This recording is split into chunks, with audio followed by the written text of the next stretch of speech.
The massive ship arrived without warning. One day Earth had clear skies, the next a vessel larger than Manhattan hovered above New York Harbor. The aliens called themselves the Chthonians, towering warriors with scaled skin and shades of blue and green. They stood over 8 feet tall with 4 arms and eyes that glowed like amber in sunlight. Lily Carter worked as a nurse in a downtown hospital. She was 32, with brown hair she kept in a practical ponytail and kind eyes that crinkled when she smiled. Unlike most humans who fled the city in panic when the aliens arrived, Lily stayed. She had patients who needed her. The hospital where Lily worked became chaotic as people rushed to leave the city. Those who remained were either too sick to move or, like Lily, felt a duty to stay. She worked double shifts as other staff abandoned their posts. The news showed nothing but the enormous ship and speculation about the aliens' intentions. On the 3rd day after the arrival, a message broadcast across all communication channels. The Chthonians requested peaceful contact. They sought to establish an embassy and asked for volunteers from various professions to help them understand Earth culture and society. Among those requested were medical personnel. Most doctors refused, terrified of the imposing aliens, but Lily volunteered. She had always been curious about what lay beyond Earth, and more importantly, she believed in giving everyone a chance regardless of how they looked. Alien Embassy was established in what had been Central Park, a temporary structure that seemed to grow from the ground itself, with walls of a material that shifted colors with the changing light. Lily approached it with a racing heart, but steady. Step security was tight.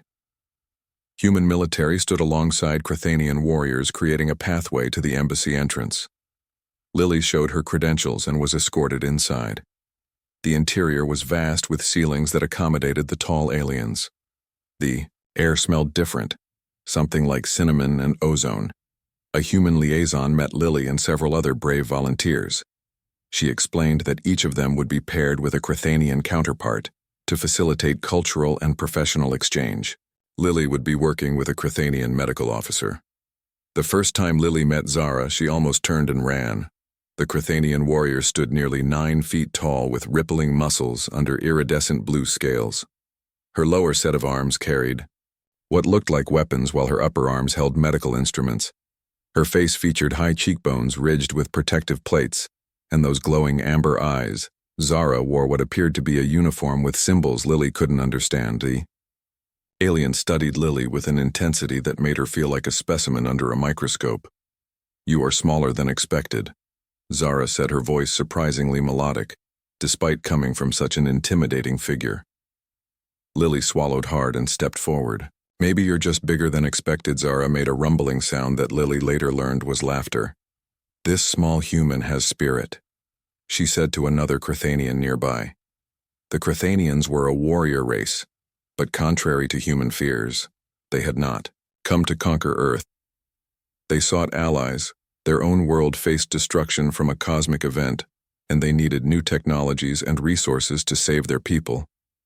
This information was gradually shared with the human volunteers as trust developed. Lily and Zara began working together in a section of the embassy set up as a medical laboratory. Their first task was to compare basic anatomy and physiology. Zara displayed holograms of Chthonian bodies showing their reinforced skeletal structure, multiple hearts, and unique respiratory system. "Your species is physically impressive," Lily noted as she studied the hologram's evolution on a high-gravity world with predators larger than your Earth elephants. Zara explained. She activated another hologram, showing a terrifying creature with multiple rows of teeth. "We adapted or died." Lily shared human medical knowledge in return, showing Zara everything from textbooks to practical demonstrations of basic procedures. Zara seemed particularly fascinated by human surgical techniques. "You achieve much with primitive tools," she observed, watching a video of heart surgery. "We make do with what we have," Lily replied, slightly defensive. The Chthonian tilted her head. "Adaptation, that is your species' strength, isn't it? You lack natural weapons or defenses, yet you survived and thrived. Day by day they learned from each other." Lily discovered that Chthonian medicine relied heavily on biological compounds their bodies produced naturally. Zara explained how Chthonian healers could synthesize these compounds and adapt them for various treatments. "Don't your people have anything similar?" Zara asked. We have immune systems that fight disease, Lily explained, but nothing like what you're describing. Our medicine relies more on external treatments. Fascinating. Zara leaned closer, her amber eyes intense. So vulnerable, yet you persist. As weeks passed, more humans returned to the city. Curiosity began to replace fear. The Crethanians shared some of their technology, particularly medical advances that could heal conditions humans considered untreatable. This gesture of goodwill helped ease tensions. Lily and Zara worked together daily, Lily showing Zara human medical techniques, while Zara demonstrated Crethanian healing methods that seemed like magic to human understanding. They developed a routine meeting early each morning to plan their day and working until evening. Sometimes they shared meals, Lily introducing Zara to human foods while cautiously sampling Crethanian cuisine. Your species is physically fragile, Zara observed one day as they reviewed human anatomy charts. Yet you survived and thrived on a planet with so many dangers. How did you manage without natural armor or strength? We adapt, Lily explained, and we help each other. The concept of cooperation seemed to intrigue Zara. She explained that Crethanians were naturally solitary, coming together primarily for defense or mating. Their society had evolved to value individual strength above all else, yet here you are seeking allies. Lily pointed out evolution. Zara replied simply, sometimes even the strongest must adapt as their work progressed. Lily realized she was beginning to see Zara not as an intimidating alien, but as a colleague. Perhaps even a friend. They shared stories about their lives. Lily spoke of growing up in a small town, her decision to become a nurse, her love of hiking in forests. Zara described life on her homeworld. The rigorous training all Crethanians underwent, the beauty of their triple moons. What Lily didn't know was that their friendship was being closely monitored by both human and Crethanian authorities. Some saw it as a promising sign of possible cooperation. Others viewed it with suspicion, and beyond Earth, other forces watched with growing concern. The Crethanians had enemies, and those enemies had noticed their interest in the small blue planet called Earth. Weeks passed, and a strange friendship formed between the small human nurse and the towering alien warrior. Lily learned that Crethanian females led their society. The males were smaller and tasked with childcare and domestic duties, while the females served as warriors, scientists, and leaders. In our history, males once ruled through physical force, Zara told Lily during one of their cultural exchange sessions. But we evolved beyond that, understanding that true strength comes from wisdom and community, not domination. Lily shared human history, including its struggles with equality. We're still working on that lesson, she admitted. One morning, Lily arrived at the embassy to find Zara in combat training with other Crethanians. The large room echoed with the sounds of their practice weapons clashing. The aliens moved with surprising grace despite their size, flowing through complex maneuvers with all four arms in coordinated motion. Lily stood quietly watching. Amazed by the display, Zara noticed her and signaled to her sparring partner that they were finished. She approached Lily, her scales glistening with exertion. You fight beautifully, Lily said. It is not fighting, Zara corrected. It is Kaltha, the moving meditation. All Crethanian warriors practice it from childhood. Can you teach me? Lily asked. Zara seemed surprised but pleased. She agreed, and for the next hour attempted to show Lily the basic movements. Lily struggled to copy the forms designed for a being with 4 arms and much greater strength. But she persisted. Zara watched with growing respect. Your form is poor, but your determination is admirable, she said. Just when Lily was ready to collapse from exhaustion, alarms blared throughout the embassy. Zara immediately tensed all 4 hands, moving to her weapons. What is it? Lily asked. Security breach, Zara growled. Stay close to me. They moved through corridors now filling with rushing Crethanians. Zara kept Lily behind her, one arm extended protectively. When they reached the main hall, they found chaos. Human protesters had broken through the outer security perimeter. They carried signs with hostile messages, and some threw objects at the aliens. Get off our planet, one man shouted. Monsters go home. Lily was horrified, watching as the situation threatened to spiral into violence. She could see Crethanian warriors taking defensive positions, their weapons ready. Human security forces seemed unsure how to proceed, torn between protecting the embassy and sympathizing with the protesters. Zara, I have to help. Lily said I need to talk to them. It is not safe. Zara blocked her path. They need to understand, Lily insisted. They're afraid because they don't know you. Like I do. Zara studied her for a moment, then gave a curt nod. I will be beside you together. They approached the front of the embassy hall. Lily stepped forward, raising her hands to show she was unarmed. The protesters quieted, somewhat surprised to see a human emerging, with one of the aliens. My name is Lily Carter. She called out, I'm a nurse. At City Hospital, I work with the Crethanians every day. They are not our enemies. They need our help and are offering their knowledge in return. The crowd murmured, some listening, others still hostile. One man pushed forward. How do we know they won't turn on us once we help them? He demanded. Lily took a deep breath. I can't promise what the future holds, but I can tell you what I've seen. They could have taken what they wanted by force. Instead, they asked, they respect our choices. They want to learn from us as much as we can learn from them. Behind her, Zara stepped forward, her presence commanding. The man who had spoken took an involuntary step back. This human speaks truth, Zara's voice carried across the hall. We seek alliance, not conquest. My people face extinction. We have traveled far to find those who might stand with us. We chose Earth because we saw in your species a resilience that mirrors our own. The protest lost momentum as more security arrived and escorted the intruders out, but the incident left everyone shaken. The human authorities apologized for the breach while Crethanian leaders gathered to discuss their response. Later, Zara found Lily in their shared laboratory. The human sat quietly, staring at nothing. Are you injured? Zara asked. No, Lily sighed. Just sad. I was so proud of how our people were starting to work together. Then this happens.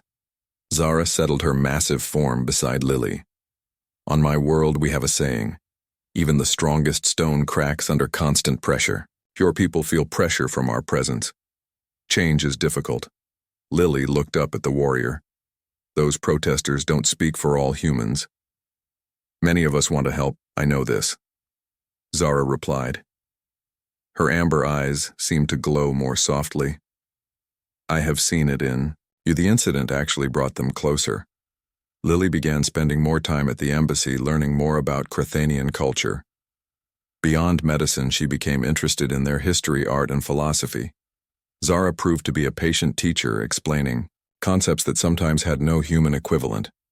Crethanians did not create art for beauty's sake, but for function. Their buildings, weapons, and tools were designed with mathematical precision, yet possessed an elegant aesthetic. All served a purpose. Nothing existed merely to be admired.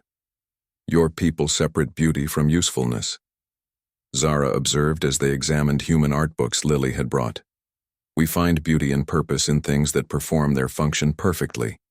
They do not have to be separate, Lily argued. Some of our most beautiful things are also useful. They continued these discussions for hours, sometimes joined by other Crethanians and the few humans brave enough to regularly visit the embassy. Lily became known among the aliens as the human who questions, a title she wore with pride. One evening as they finished their work, Zara invited Lily to view something special. Together they traveled to the top level of the embassy, where a clear dome revealed the night sky. The room was empty except for a device in the center. What is this?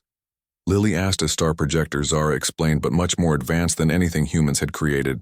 She activated it, and suddenly the room filled with stars, not just as points of light, but as three-dimensional objects that seemed close enough to touch. This is our home system. Zara indicated a cluster of stars with a planet circling a red giant.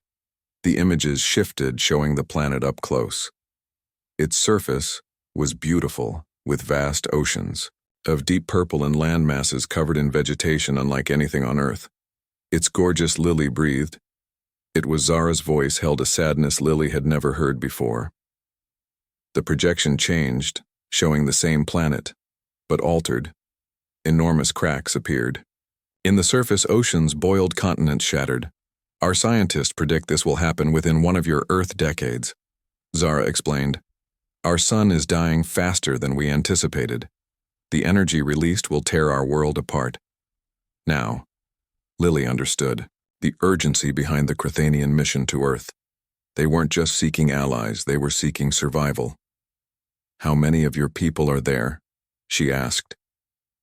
8 billion. Zara replied. All cannot be saved. Our ships can carry perhaps 2 billion. The rest she did not finish, but she didn't need to. Lily understood the terrible choice the Crethanians faced. There must be a way to save more. Lily insisted, thinking rapidly. What about other planets in your system, uninhabitable? Zara said. Too close to our sun or too far. No atmosphere or toxic conditions. What about other star systems besides Earth? We have explored many. None suitable without decades of terraforming which we do not have. Lily fell silent, overwhelmed by the scale of the problem, yet something stirred in her, a determination that had always driven her as a nurse.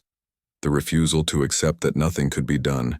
We need to bring human scientists into this conversation, she said finally. People who specialize in space terraforming.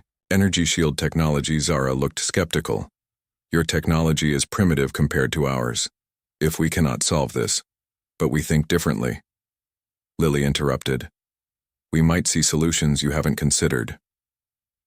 The Crethanian warrior studied her. That is why we came to Earth, she admitted finally. Your species adapts, finds unexpected paths. We hoped your perspective might show us what we have missed. That night, as Lily returned to her apartment, she felt the weight of what she had learned. The Crethanians were not just visitors, they were refugees seeking salvation. And somehow she had become a bridge between their world and hers. The Crethanian shuttle approached the disabled Vorn vessel. Its dark angular hull loomed before them, punctuated by damaged sections that leaked strange energy into space. Lily felt her heart racing, but kept her focus on the mission ahead. Zara checked Lily's protective suit one final time. The Vorn environment may be toxic to humans, she explained. The suit should protect you, but stay close to me. The shuttle docked with the Vorn ship using technology to create a temporary airlock. Crethanian warriors moved in first, securing the immediate area before signaling for the others to follow. Lily stepped into the alien vessel and gasped. The interior was unlike anything she had imagined. Instead of corridors and rooms, the ship seemed almost organic, with walls that pulsed with circuitry and floors that adjusted to their weight. The air, even through her suit's filters, smelled of ozone and something metallic. Life signs detected, announced one of the warriors, pointing down a pulsing pathway. The team moved cautiously deeper into the ship. Zara's lower arms remained on her weapons while her upper arms carried scanning equipment. The Crethanian warriors formed a protective formation around Lily. They reached what appeared to be a control center, a circular room with screens showing various ship systems. Most were damaged or offline.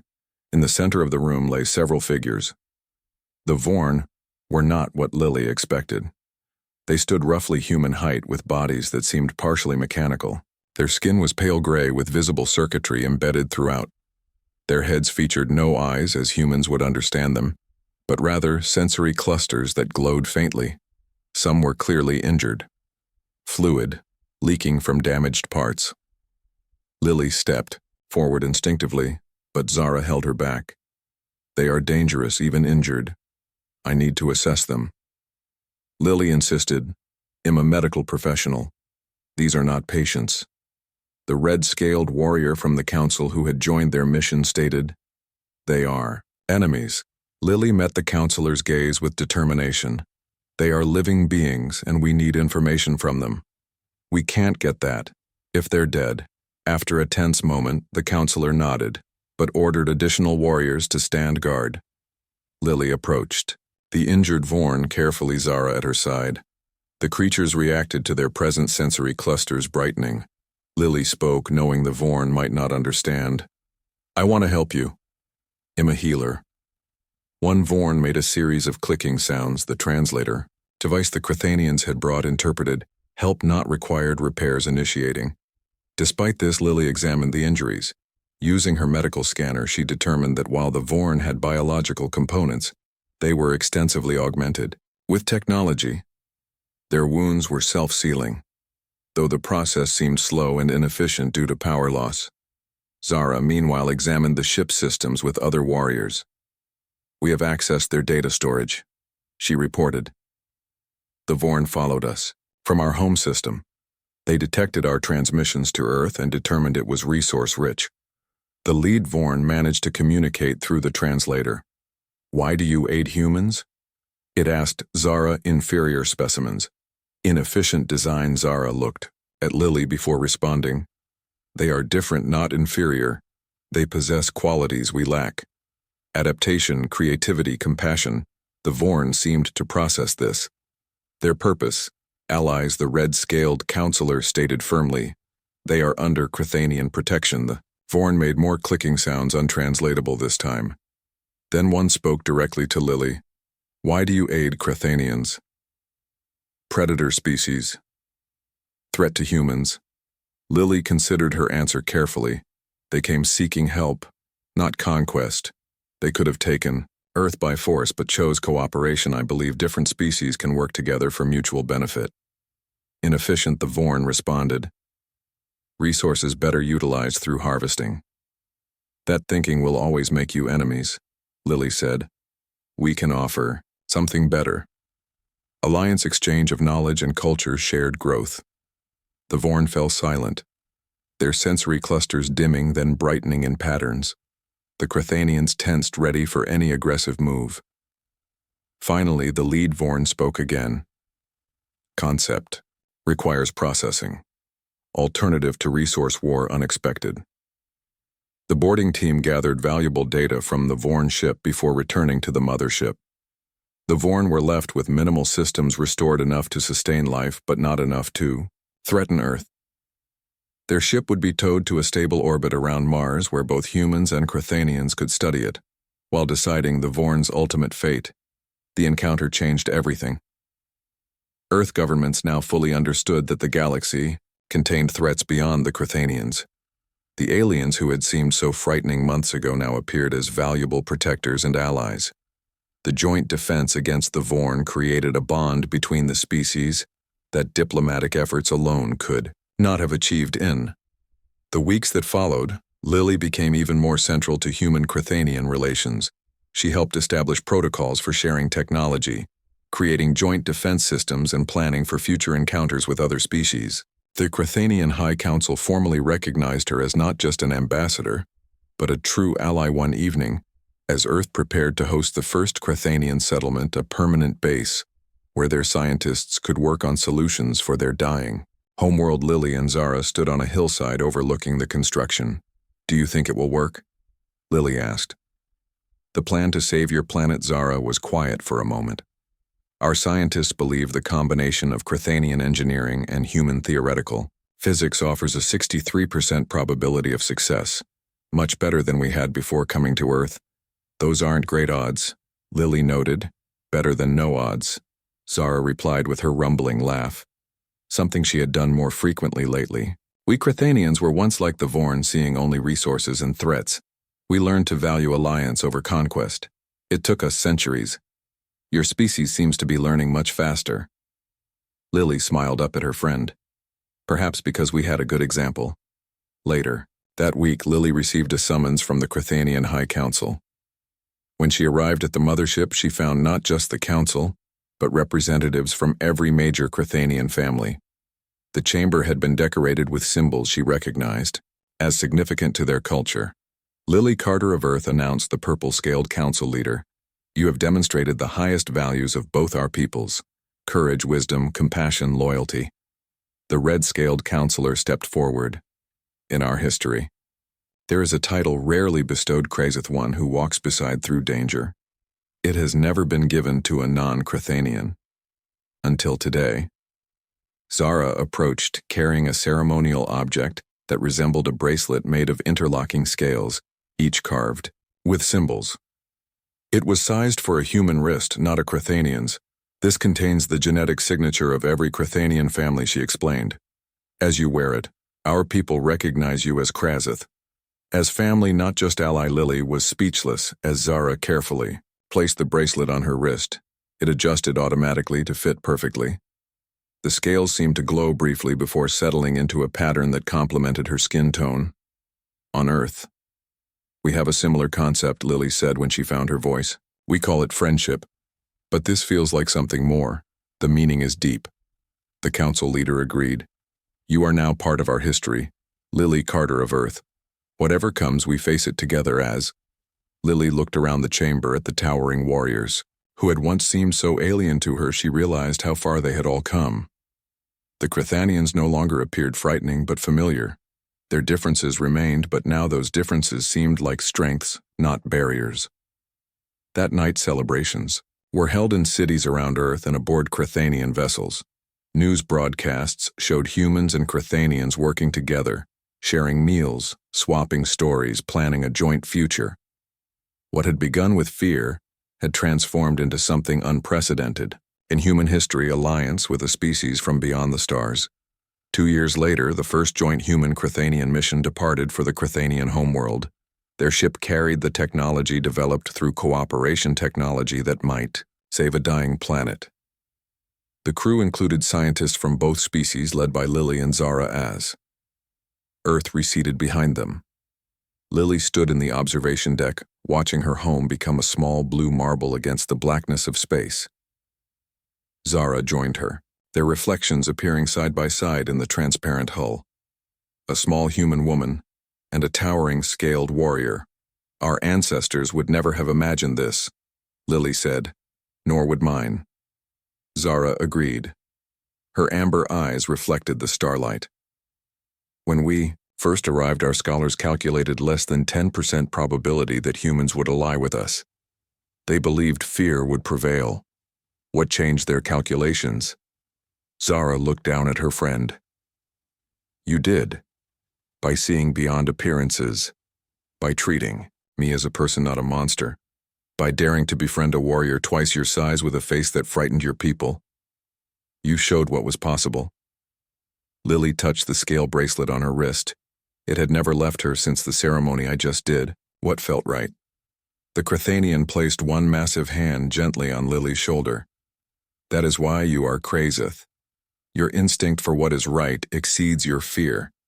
Ahead of them, stars beckoned countless worlds with their own challenges and wonders. Some might hold other intelligent species, some might become new homes if the mission to save the Crethanian world failed. The future remained uncertain, but whatever it held, they would face it together.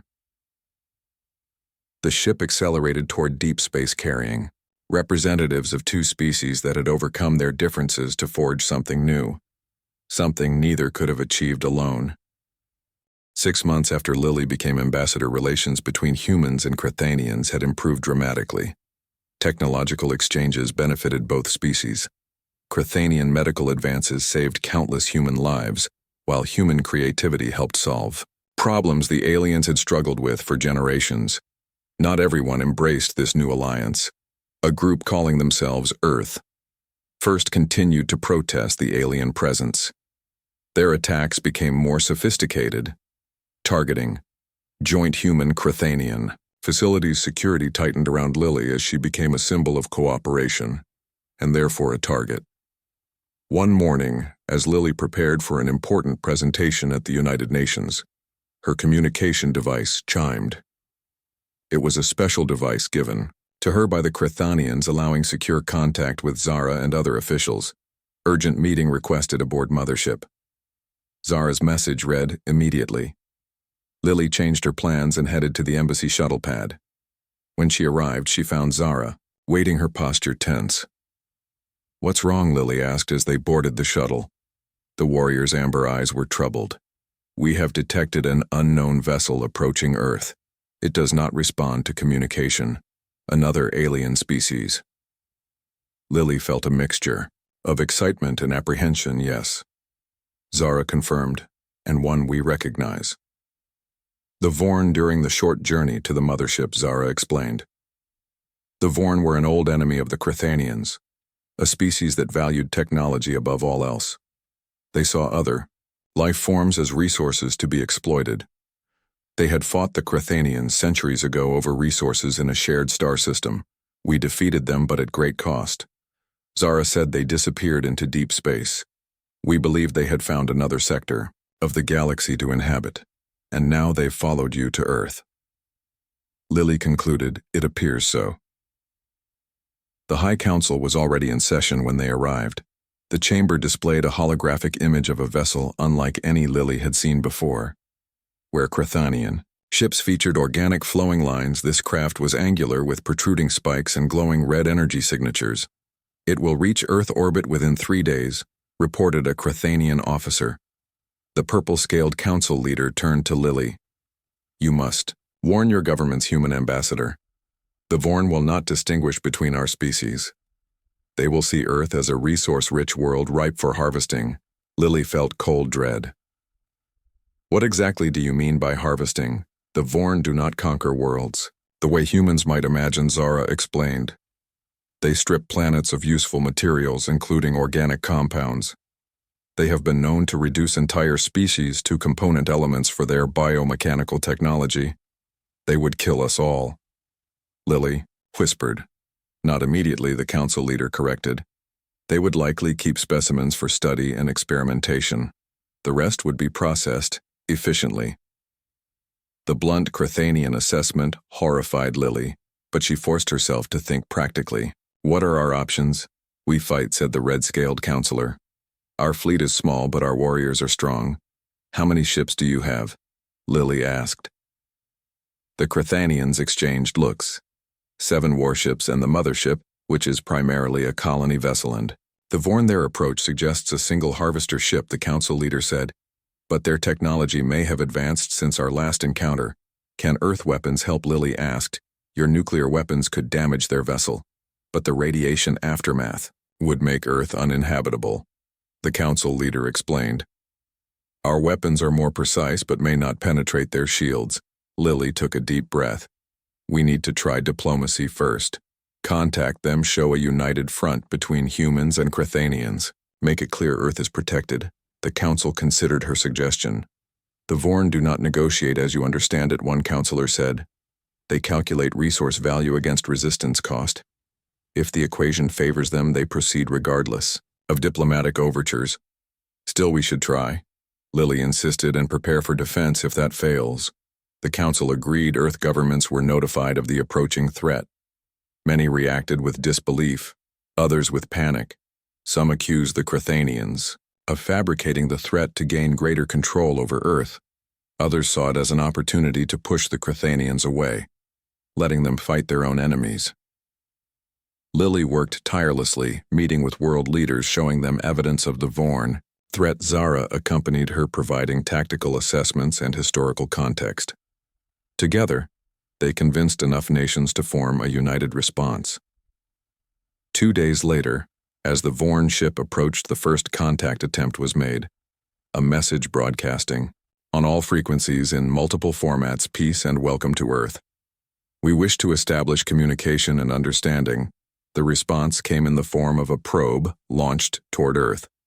It bypassed Crethanian defenses and entered the atmosphere heading for the Pacific Ocean. Crethanian sensors tracked it to a depth of 5 miles before losing contact. "They're assessing Earth's composition," Zara explained. "They want to know what resources we offer." The next day, the Vorn ship adjusted its approach, aiming directly for Earth. The message was clear: they had decided Earth was worth harvesting. The Crethanian warships moved to intercept, positioning themselves between Earth and the approaching vessel.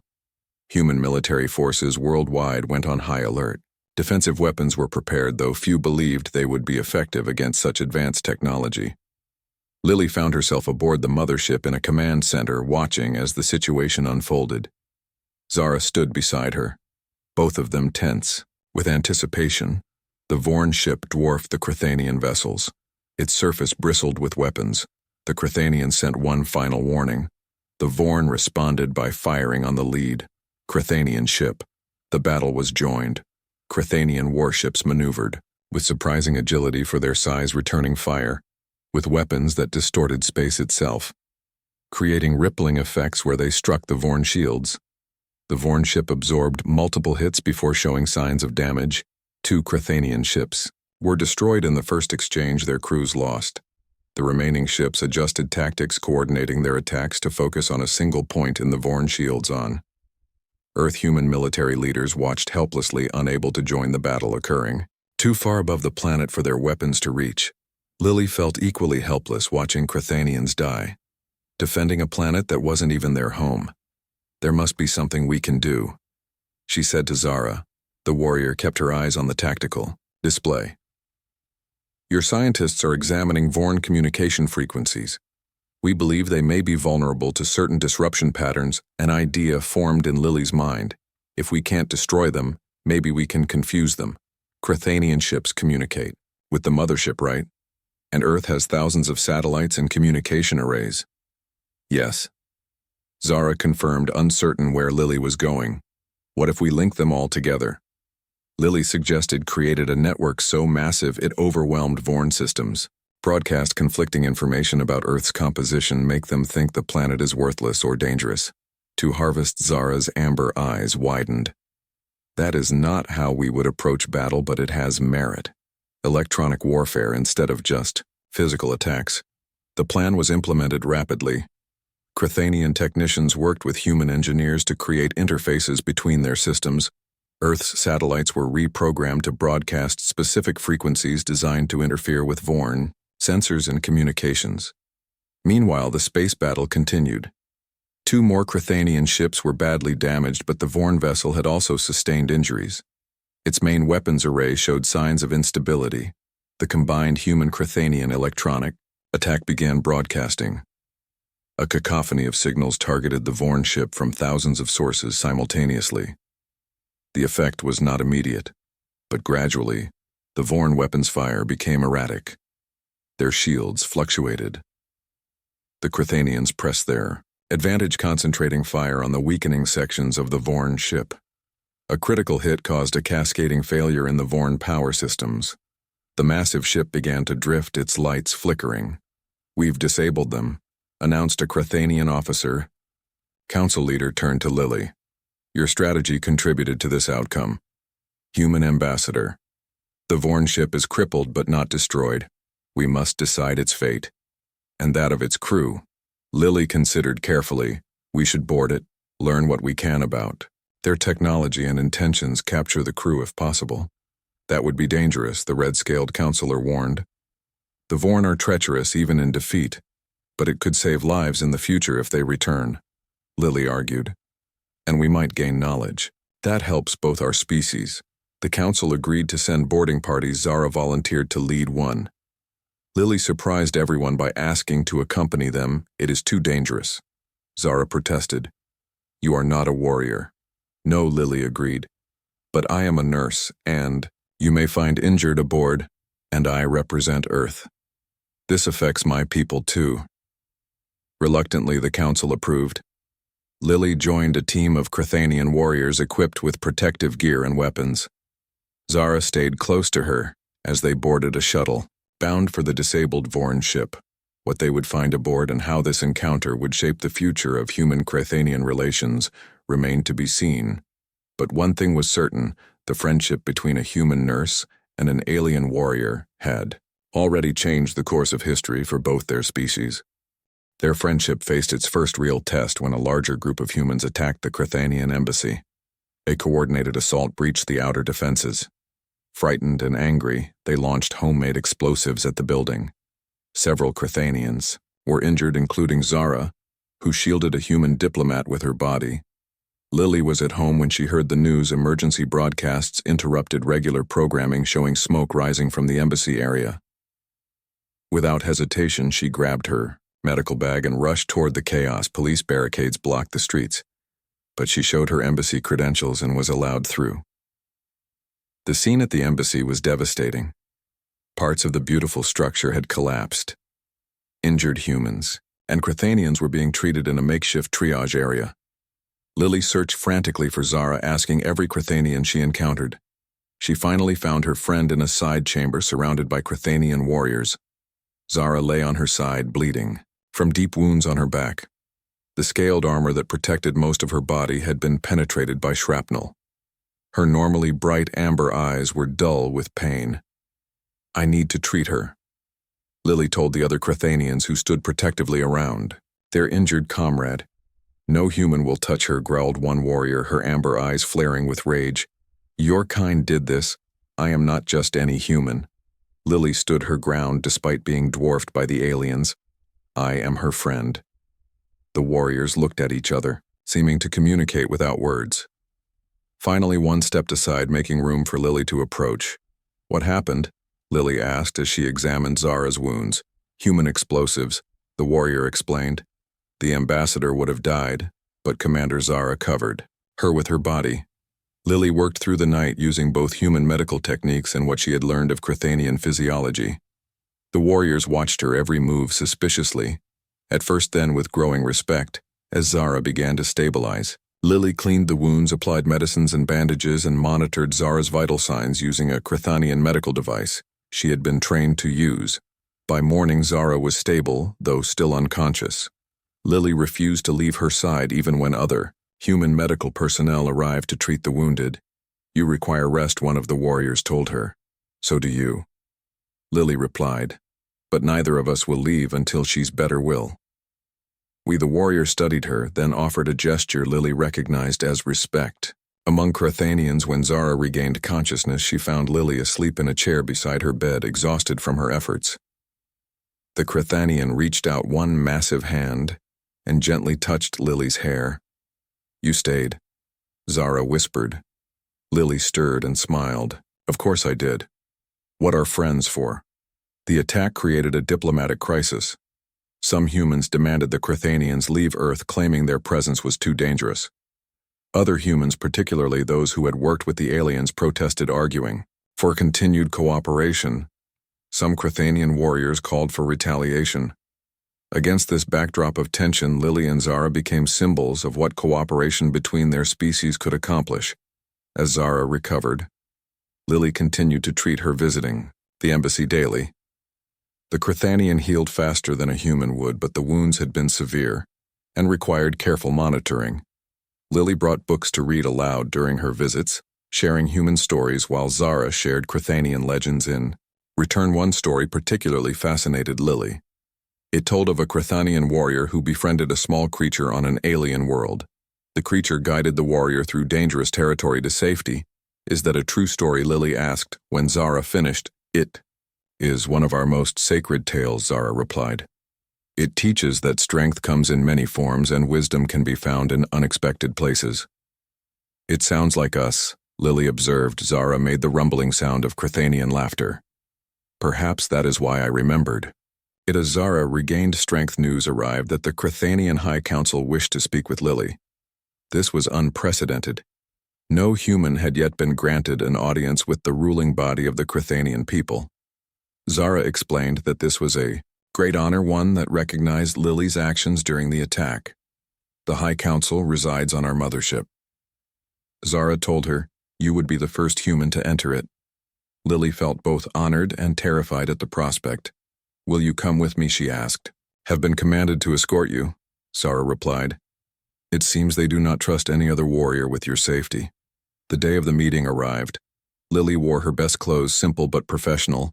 A Crethanian shuttle transported them from the embassy to the massive mothership hovering above the city. The journey took only minutes, but to Lily it felt like crossing a threshold into another world. The interior of the mothership was vast, beyond anything Lily had imagined. Corridors large enough for 10 Crethanians to walk abreast stretched in all directions. The walls seemed alive, pulsing with light and energy. Crethanians of various ranks moved purposefully throughout the vessel. Many stopped to stare at the small human in their midst. Zara led Lily through the ship, explaining its functions as they walked. "This level houses our warriors. That section contains food production. These chambers are for young ones in training." The ship contained an entire civilization, not just a military force. Finally, they reached the council chambers. Enormous doors carved with symbols slid open silently, revealing a circular room. The ceiling arched high above, displaying what appeared to be a real-time view of Earth rotating slowly. The chamber was designed like an amphitheater with 5 elevated seats at the far end. The Crethanian High Council consisted of 5 female Crethanians, each more impressive than the next, with elaborate scale patterns denoting their rank. The leader had scales of deep purple that seemed to absorb light rather than reflect it. Her eyes were not amber but a penetrating gold lily. Carter of Earth began the lead counselor, her voice resonating through the chamber. You have shown courage and wisdom beyond what we expected from your kind. You have earned our respect. Lily stood straight despite feeling small among these giants. I only did what anyone should do. Help those in need. That sentiment is not as common as you believe, the counselor replied. We have observed humanity and found much fear and hatred. But we have also seen compassion and bravery, particularly in you. Another counselor spoke, her scales a brilliant red. You risked your safety to heal Commander Zara when your own people sought her destruction. Why? Because it was right, Lily said simply. And because she is my friend. The red-scaled counselor repeated. The concept seems inadequate for what you demonstrated. The council revealed that the Crethanian homeworld faced destruction. Within a decade, their scientists had developed technology that could potentially save it, but they needed resources found on Earth and human scientific expertise to implement it. The plan involved creating massive energy shields to protect portions of their planet during the stellar event. We could take what we need, said another counselor, her amber eyes hard. Our warriors could conquer this planet in days, but that is not our way. The lead counselor countered. We seek alliance, not subjugation. Lily thought of Zara, of the friendship they had built despite their differences. Let me help, she offered. Let me show other humans what I've learned about your people. Perhaps together we can find a solution that benefits both our worlds. The lead counselor studied her for a long moment. You would speak for us to your people. I would try. Lily said, I can't promise everyone will listen, but I know many will. The council deliberated, speaking in their own language, which Lily could not understand. Finally, the purple-scaled leader addressed her again. We accept your offer, Lily Carter of Earth. You will be given the title of ambassador between our peoples. Commander Zara will continue as your liaison. Resources will be provided for your mission. As they left the council chambers, Zara placed a hand on Lily's shoulder, a gesture she had learned from humans. I did not know you would offer yourself in this way. I surprised myself too, Lily admitted. But it feels right. That night, Earth received its first glimpse of what cooperation with the Crethanians could mean. The aliens shared medical technology that could cure several human diseases previously considered terminal. The gesture created goodwill among many humans, though suspicion remained in others. Lily began her new role with determination. She spoke at conferences, gave interviews, and met with world leaders. Always at her side was Zara, the towering warrior who had become her closest friend. Together they faced questions, doubt, and sometimes hostility. But they also found allies, humans who saw the potential benefits of working with the Crethanians. What they didn't know was that beyond Earth's atmosphere, other eyes watched. Other species who had their own history with the Crethanians and their own plans for Earth. And not all of them wished for peaceful cooperation.